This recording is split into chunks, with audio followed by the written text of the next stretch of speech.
France Bleu Berry, option week-end. Oui, ce week-end, sur France Bleu Berry, on va se poser une question autour de, on va dire, la psychologie et de la thématique de la famille. On reçoit pour cela Sylvie Etier, vous êtes thérapeute, bonjour. Bonjour Anne. Ça nous fait plaisir de vous recevoir ici à France Bleu Berry. Ça me fait plaisir d'être ici.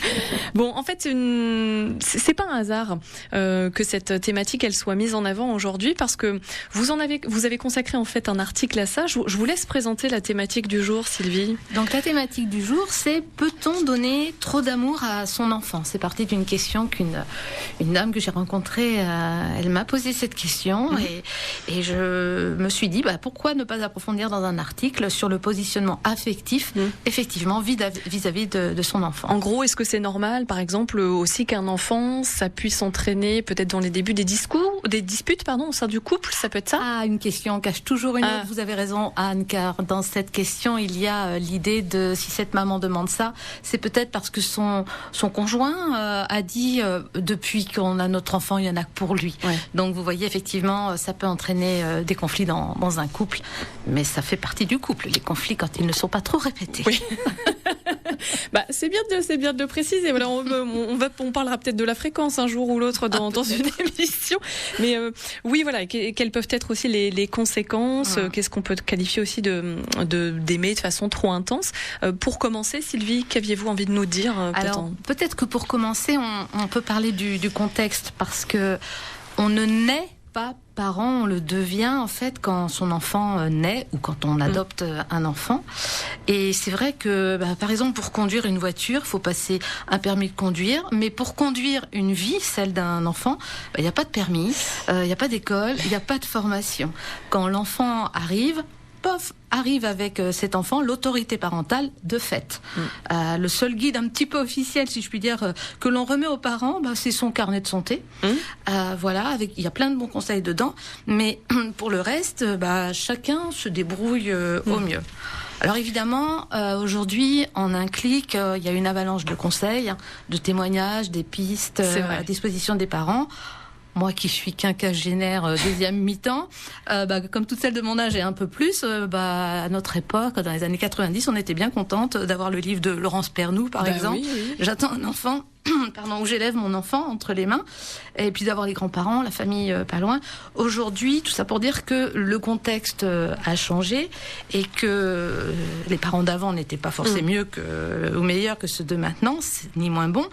Ils sont différents. Le monde est un petit peu plus difficile peut-être aujourd'hui, avec beaucoup d'anxiété, la numérisation avec beaucoup d'écrans et familles, etc., consommation. Et je le dis souvent en thérapie, ça peut être assez difficile d'être parent au XXIe siècle, mais c'est possible. Mais le contexte est énorme. Et par rapport à la thématique, aimer son enfant, il faut bien se dire que, encore une fois, chaque parcours de vie est unique et il va être difficile de répondre de façon générale. Ça va dépendre de notre éducation, de nos expériences, de qui on est. Mais c'est compliqué de dire si on aime trop son enfant. Tout d'abord, trop, c'est comme si c'était quantifiable. Mais oui, c'est difficile comme question en réalité. Oui, en fait, c'est une question qui est difficile parce que l'amour n'est pas quantifiable. On ne peut pas mesurer une quantité d'amour. Si on jauge quelque chose en termes d'amour, si je puis dire, ça va plutôt être en termes de qualité. Est-ce que ça va être un amour sain, un amour inconditionnel, c'est-à-dire sans condition, sans chantage avec son enfant, un amour de confiance, celui qui va permettre à l'enfant d'avoir un bon amour propre, un amour qui permet la joie, un amour qui n'étouffe pas, qui ne culpabilise pas, qui respecte, qui protège, qui éduque, un amour qui laisse libre, un amour qui élève. Voilà, c'est plus en termes de qualité que de quantité. Oui, peut-être aussi que dès l'instant qu'on commence à avoir la question en tête, ça peut être intéressant de s'y interroger. Sylvie Etier, vous restez avec nous. On va continuer à parler de cette thématique ce matin sur France Bleu Berry. Bon, en gros, est-ce que c'est normal qu'un enfant puisse entraîner des disputes au sein du couple ? On va y répondre et on y revient dans un instant. À tout de suite. France Bleu Berry. Les experts, à votre écoute. 02 54 27 36 36. 100% local. Il est 8h40, Baby I Love Your Way, c'est Big Mountain sur France Bleu. Oh, baby, I love your way every day, yeah, yeah. Oh, baby, I love your way every day. Shadows grow so long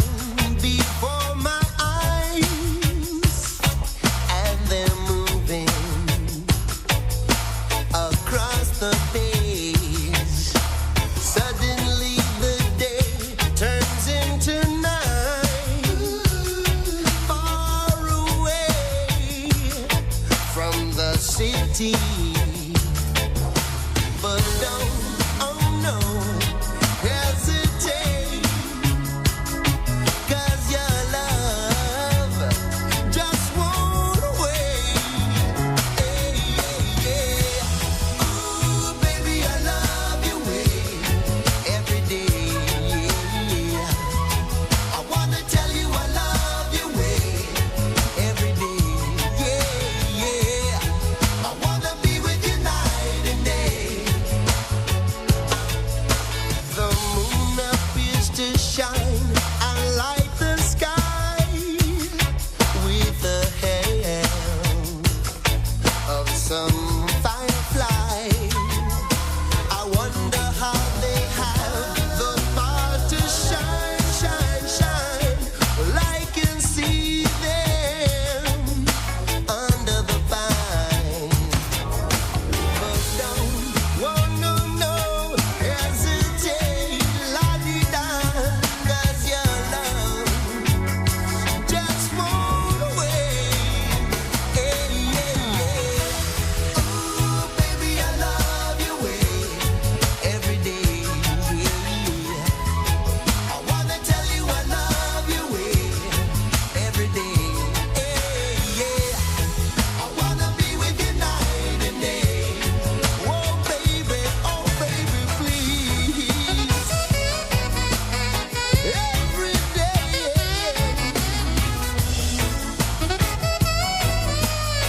I will love you. I love you well. Oh baby, please.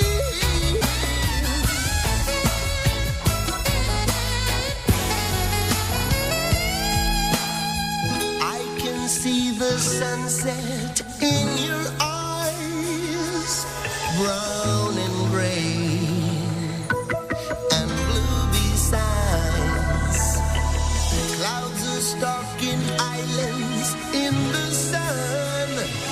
I wish I could buy one out of season.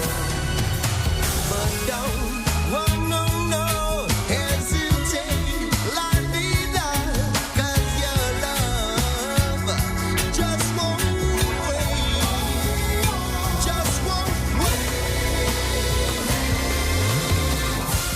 Ooh, baby, I love your way every day. I wanna tell you I love your way. I wanna tell you I will love your little ways. I wanna be with you night and day, every day, everywhere. Yeah. Billy, I will dee-dee-da-dee-da, stuff-stuff, yeah.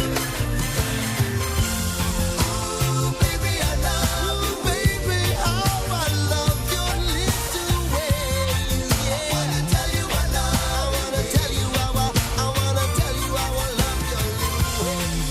I wanna be with you night and day. Billy, I will sit down, stuff-daddy, yeah. Ooh, baby, I love you. Ooh, baby, baby. Baby I Love You Way, c'était Big Mountain sur France Bleu Berry, 8h44. France Bleu Berry. Vous pouvez retrouver la vie de château du lundi au vendredi à 8h20. Nous serons la semaine prochaine au château de Sarzay par exemple ou encore au château de Bouges. Le Festival d'Arc.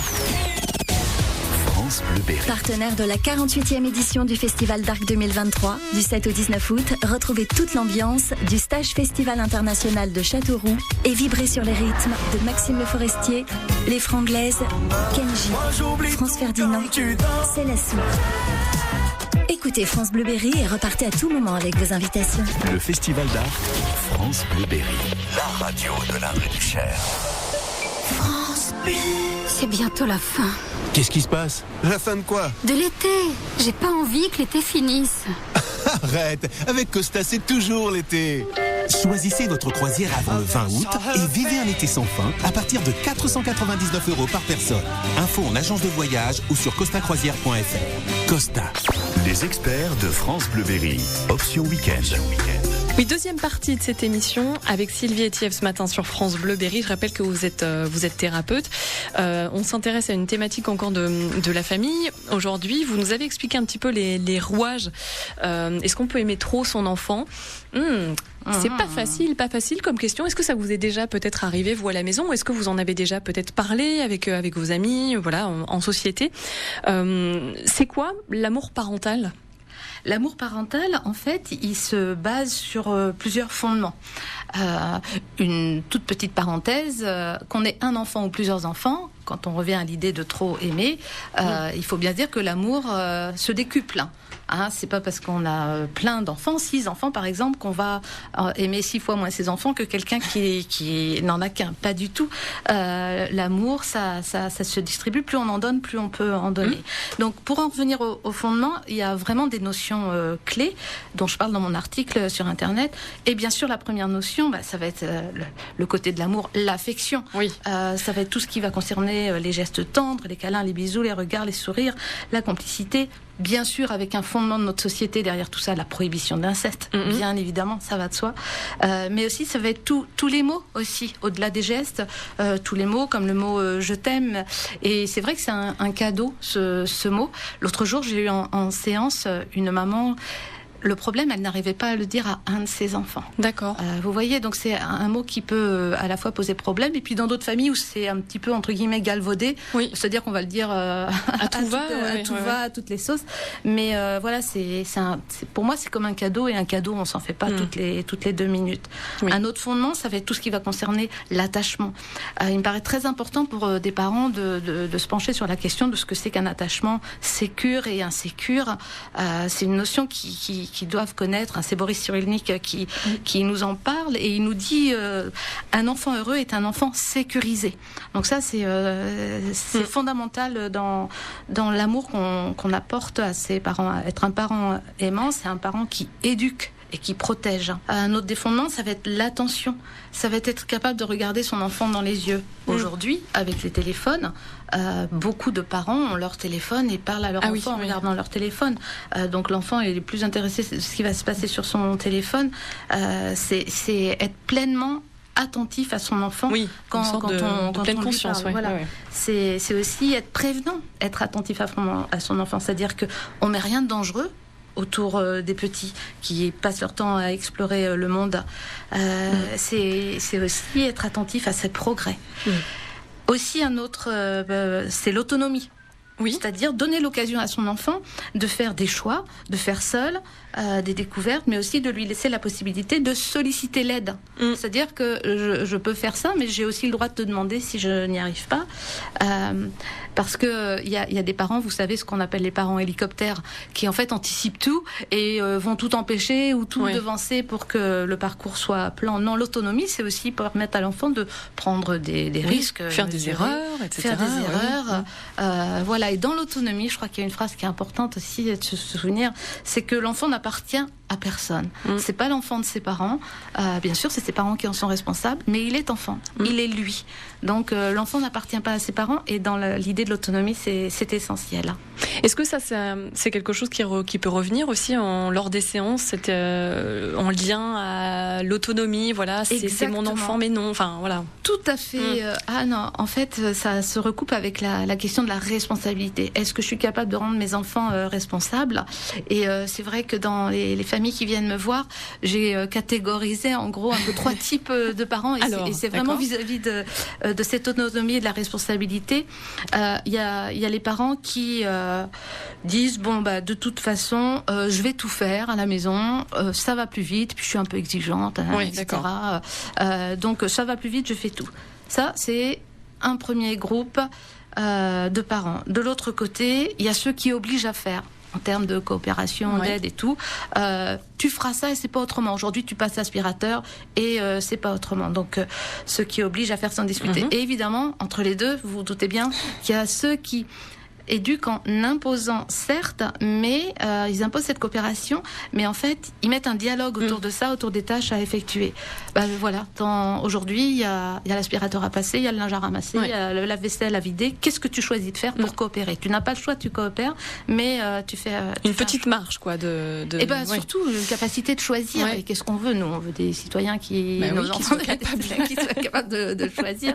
Donc, vous voyez bien ce qui est le plus efficace en termes éducatifs. Bon, vous restez avec nous, Sylvie Etiève. On va se retrouver pour la dernière partie de cette émission consacrée à l'amour envers les enfants. Est-ce qu'on peut trop les aimer ? À tout de suite. J'étais pas fait pour le bonheur. Pascal Obispo, Giordana Angi sur France Bleu Berry, il est 8h50. J'étais pas fait pour le bonheur et puis voilà soudain que le bonheur est fait pour moi, qu'il prend la forme de mes mains quand je caresse, que je n'ai plus peur pour un rien qu'il disparaisse. J'étais pas fait pour le bonheur et puis voilà soudain que le bonheur est fait pour moi, qu'il se pose au bout de mes lèvres lorsque j'embrasse, que sa petite musique lumière me cloue sur place. Si c'est pas malheureux de n'avoir su avant être heureux simplement, si c'est pas malheureux d'avoir su aussi peu simplement être heureux, si c'est pas malheureux d'avoir su aussi peu simplement être heureux.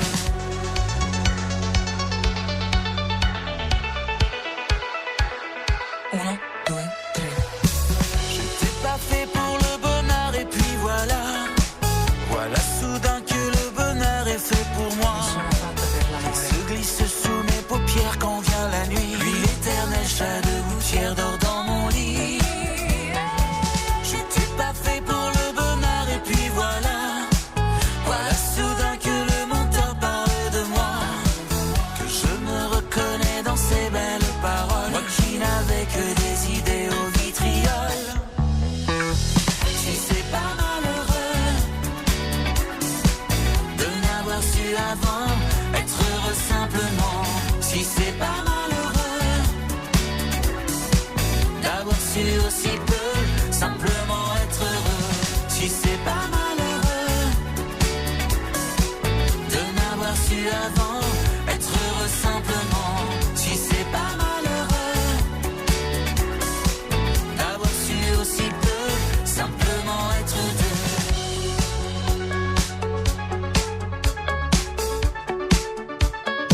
simplement être deux.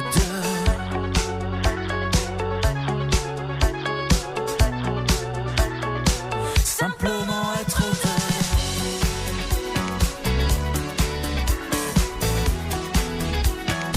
Simplement être deux.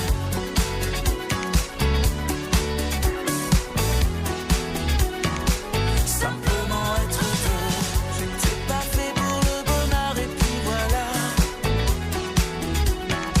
simplement être deux. J'étais pas fait pour le bonheur. Pascal Obispo, Giordana Angi sur France Bleu Berry. France Bleu Berry. Les experts répondent à vos questions. Allez, dernière partie de cette émission avec notre invité ce matin, Sylvie Etiève nous rejoint sur France Bleu Berry. Vous êtes thérapeute. Est-ce qu'on peut trop aimer son enfant ? On en parle depuis tout à l'heure. Vous nous avez dicté un petit peu les grandes notions de l'amour parental. L'idée, c'est d'essayer ce matin de réussir à trouver un équilibre. C'est pas toujours facile. Il y a plein de conseils que vous avez décrits sur votre article. Je voudrais prendre 2 fondements pour terminer. C'est la confiance. Elle est essentielle pour grandir, c'est-à-dire offrir à son enfant la capacité de faire dans un cadre donné. Et le cadre est très important pour un enfant. On ne le redira jamais assez. Et avec un enfant, il faut qu'il soit capable de savoir ce qui est possible, ce qui est négociable, ce qui est non négociable et ce qui est interdit. On va prendre un exemple. Votre enfant a soif. Il est possible qu'il boive de l'eau. Il dit « je veux du soda ». Eh bien, dans certaines familles, ça va être négociable. Oui. Et puis dans d'autres, ça va être non négociable. Donc le négociable, non négociable, ça dépend des situations. Et il va vous dire, est-ce que je peux boire un verre de whisky ? Non, c'est interdit.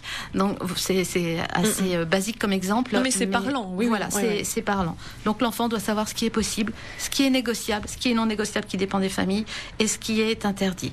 Et par rapport au respect, l'idée c'est que l'enfant a besoin d'être respecté, mais vous aussi vous avez besoin d'être respecté par votre enfant. Et je donne souvent ce triangle du respect, c'est je te respecte, tu me respectes et je me respecte. Et vous savez que je suis un peu... mon dada, c'est un peu quand même les écrans dans les familles. Mais vous avez raison. Par exemple, si je dis à mon enfant qu'il n'a pas le droit de faire ce jeu vidéo, parce que derrière c'est écrit interdit aux moins de 16 ans et qu'il en a que 10, et ça arrive assez souvent, est-ce que je le respecte ? Eh bien non, car je mets en danger son équilibre psychologique. Est-ce que ça, on peut le dire à un enfant, par exemple ? Bien sûr, tu sais lire. Regarde, c'est interdit aux moins de 16 ans. Tu as quel âge ? 10 ans. Donc c'est juste, je te respecte, je te protège. Est-ce que mon enfant me respecte ? Ben non, parce que je lui ai interdit et en fait, il le sait, mais il désobéit. Et est-ce que moi, je me respecte en tant que parent ? Non, parce que je viens de baisser les bras et je ne suis pas en accord avec mes propres principes. Donc, il faut tout réajuster et c'est possible. Bon, parfois, il y a peut-être l'énergie qui est moins présente, mais... Alors, si l'énergie est moins présente, ça veut dire qu'il faut prendre de l'oxygène, il faut prendre l'air, il faut se faire aider. Ça, c'est pas du tout un aveu de faiblesse. Il faut confier les parents aux voisins, aux grands-parents, à la famille et aller souffler. Même s'ils sont en solo, des parents qui vont bien, c'est des parents qui prennent soin d'eux avant tout. Ça c'est bien que vous le rappeliez, parce qu'en fait j'allais vous demander comment est-ce qu'on peut faire pour voir les premiers signes. Ben justement c'est ça, si on a envie de baisser les bras, si à un moment on se dit oh, non mais là eh bien non. C'est SOS, je ne reste pas tout seul et en plus les grands-parents sont toujours contents de voir les petits-enfants.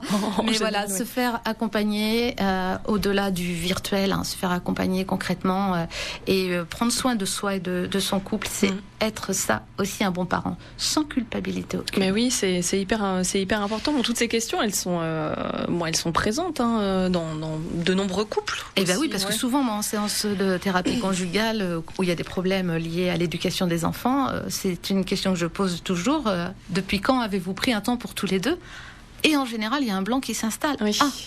Et l'idée, c'est pas de partir 8 jours forcément en vacances, mais c'est d'avoir une soirée pour soi, aller se faire une balade en tête-à-tête, et c'est essentiel. Souvent, quand je dis quelque chose aux gens, parce que je pense que la ligne de tout ça, c'est le bon sens quand même, les gens le disent « Ah bah oui, je le sais bien » ou « Je le pressentais »,« Ah bah oui, je le conscientise maintenant, mais je prends pas le temps ». C'est dommage, on est dans une société de l'immédiateté et c'est vrai que c'est plutôt bien si on lève un peu le pied, si on prend le temps de faire les choses, si on prend le temps, comme je disais tout à l'heure, de lire une histoire à son enfant tranquillement, en le regardant dans les yeux, si on prend le temps d'échanger avec son couple, etc. Est-ce que vous aviez envie de terminer par une citation ? Je sais que vous aimez... par rapport à la citation qui est très célèbre, élever son enfant, c'est lui donner des racines et des ailes. Et je trouve que cette citation est merveilleuse parce que ça veut dire qu'on doit essayer de tout faire pour être un bon parent. On a le droit à l'erreur. Oui. Les erreurs, ça se rectifie. Et puis des ailes, c'est accepter aussi de voir ses enfants partir. Ça fait toujours plaisir quand ils reviennent. Mais c'est donner à ses enfants des racines et des ailes. Je trouve que c'est une belle ligne de conduite en tant que parent. Bon, merci infiniment pour cette thématique. On peut aller plus en détail.